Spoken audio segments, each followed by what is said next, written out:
Hello everyone, welcome back to the channel. Maya Star War. I don't know if this is the second one, but we're gonna get into it because I did the first and then the third. They're not really listed in an order that I found, so let's just hope this is the second. And let's just get into the video.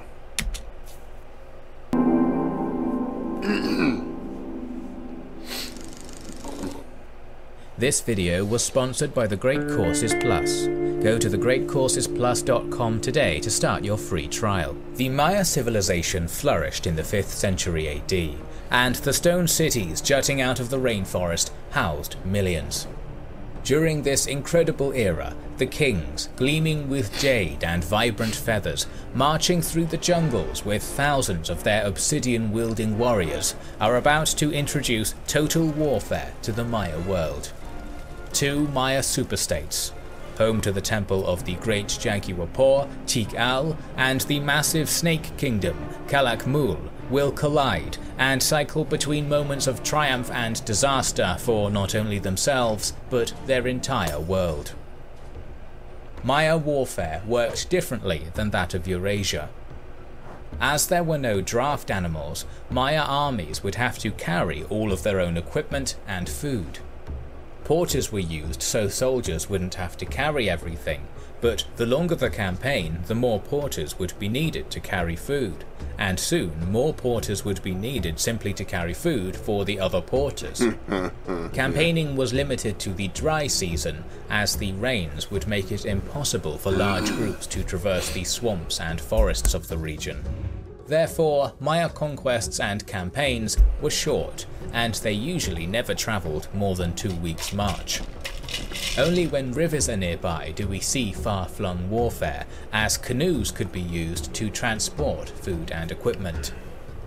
So rather than empires or massive kingdoms, the Maya instead formed hegemonies and political leagues.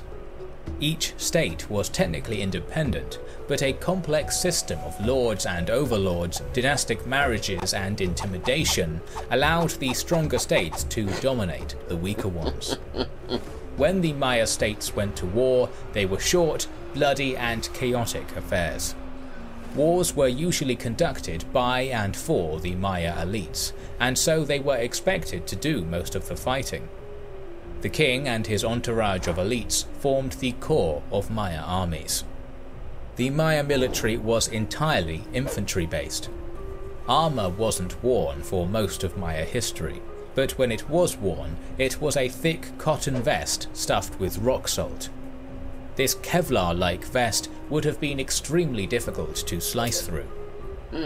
Nobles would have wanted to stand out on the battlefield in order to gain prestige, and so it was common for them to be dressed with brightly coloured feathers and to drape themselves in many different animal skins.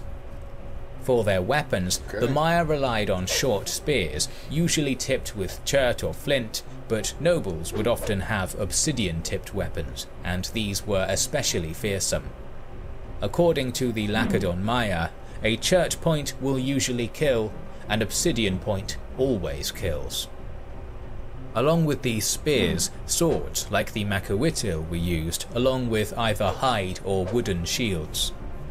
For their ranged weapons, the Maya used blowguns, javelins, slings, and a weapon imported from the Mexican highlands, the axlatl or spear thrower.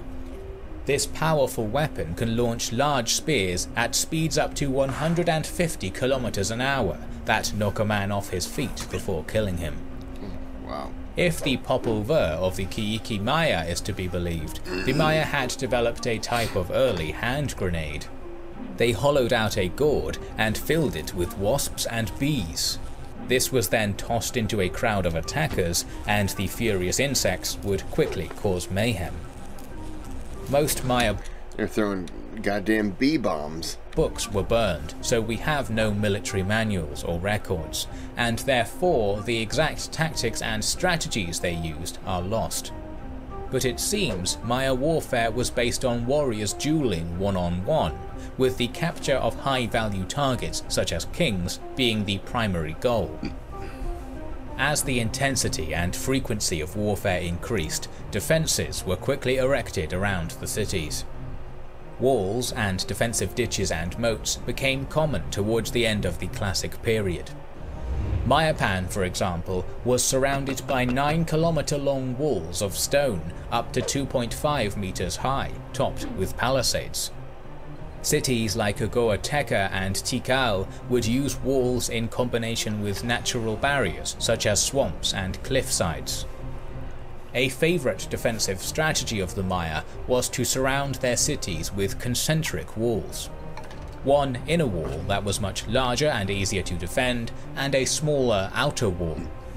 When an attacker managed to get past the first wall, they would find themselves stuck in what has been called a kill zone. Defenders behind the much larger wall would fire down on the now pinned attackers. These defences, combined with the general difficulty of the Yucatan's terrain, made sieges quite rare and short.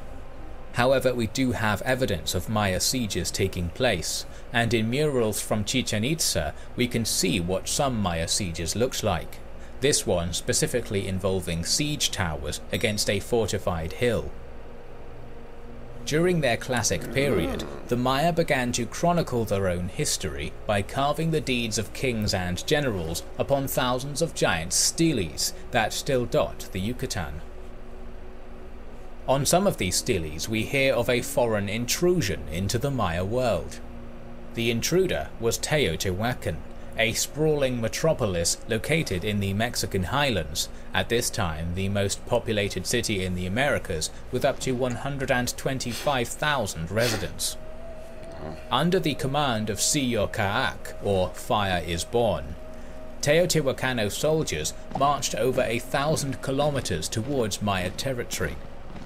On the 8th of January 378 they entered Tikal, then a rising power among the Maya cities, and on the very same day the king of Tikal is said to have entered the water, a Maya euphemism for death.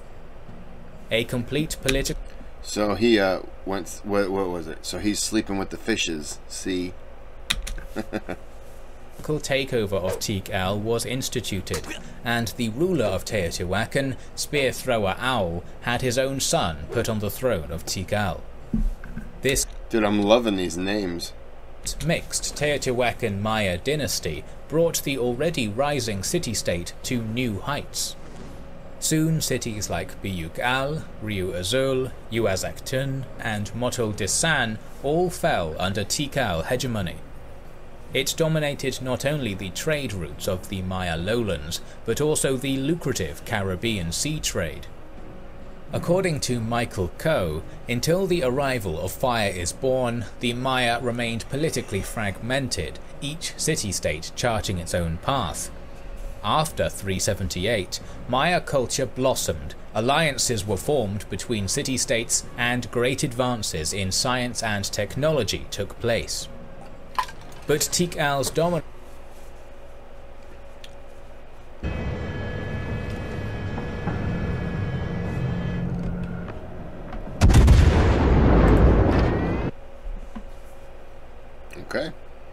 Tikal's dominance could not last forever. Directly to its north, a serious contender was taking shape. Calakmul, a kingdom whose rulers referred to themselves as the Divine Lords of the Snake. Calakmul was the largest classical Maya city, with an urban population of at least 50,000, and a core covering 30 square kilometers. The entire kingdom had a population of over 1 million inhabitants. As the power of Calakmul grew, so did the ambitions of its snake kings.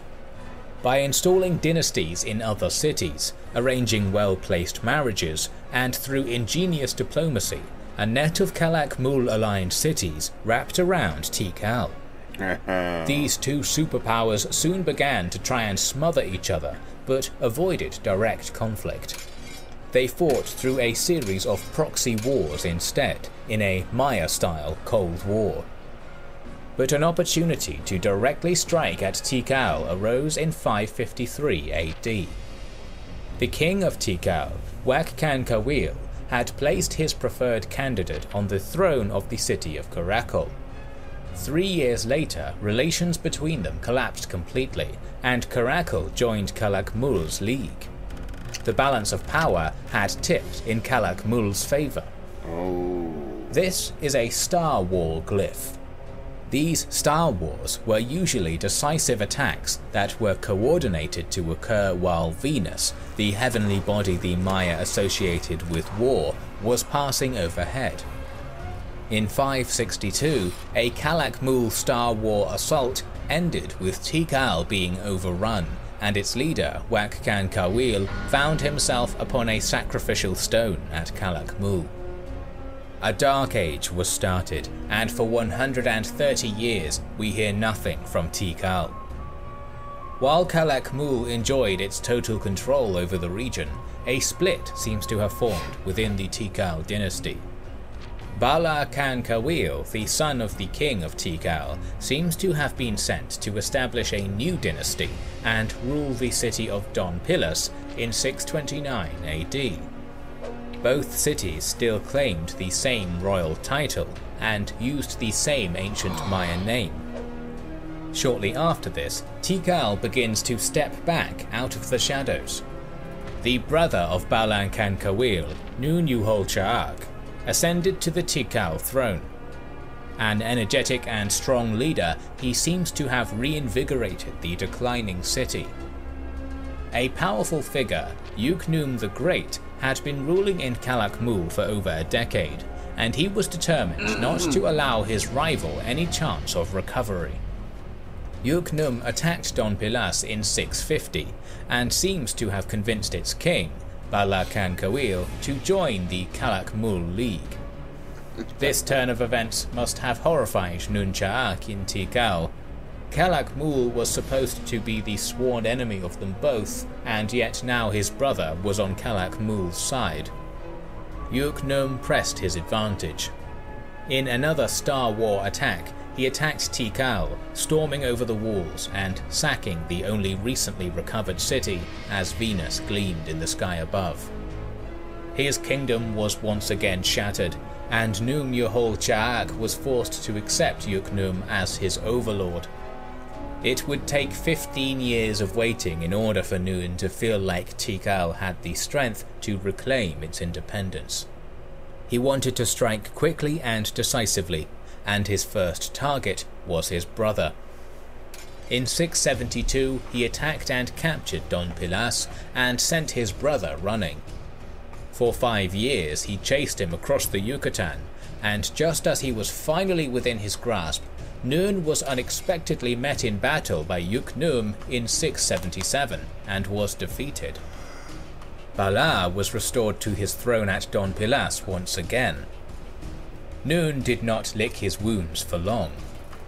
This brother's spat came to its bloody conclusion in 679, where Nun met Bala and forces from Calakmul in their final battle. Again, we do not have the written records of the battle, but the inscriptions tell us it was one of the largest in Maya history. Pools of blood soaked the earth, broken spears and piles of skulls littered the battlefield, and Nun Yuhol Cha'ak, the man that attempted to bring Tikal out of its dark age, was dead. Surprisingly, this was not the end of Tikal. Nun's son, Yasur Khan Kawil, took his place on the throne in 682.